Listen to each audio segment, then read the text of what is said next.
Let's talk about the committee held yesterday at Washington to define the status of the U.S. territory of Puerto Rico. Three Puerto Rican leaders were there: Rubén Berríos, Pedro Pierluisi, and Alejandro García Padilla of the pro-independence party, pro-statehood party, and pro-Commonwealth party respectively. Dear listeners, that committee was just a joke by part of the U.S., by part of the representatives of Puerto Rico. Why? Out of many senators, only 3 or 4 arrived, and Garcia Padilla was just whining about how he thinks that the Commonwealth was not on the ballot. Well, it was Garcia Padilla. The yes answer was indeed Commonwealth, but we have a governor that has such a tiny mind that you would have to write Commonwealth with big letters so that he could see them. He wants the 4 options to be included in a new voting. Well, Garcia Padilla, it would be exactly the same as last November, just for people that didn't understand what yes means to a question that said, do you want to remain a Commonwealth? I will continue with Mr. Garcia Padilla later.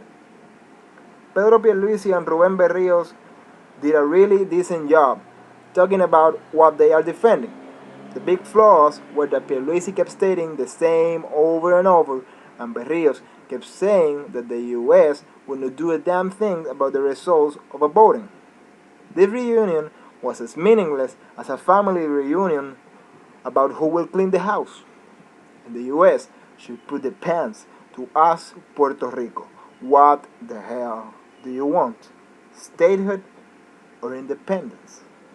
That's the only 2 options that they should give us, because as Senator Markowski said, the problem here is that we have too many options.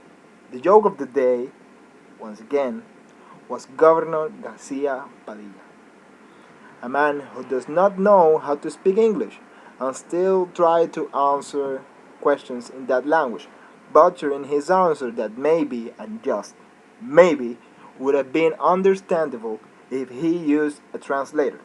But his pride made him and the pro-Commonwealth party go down on what seemed like a debate.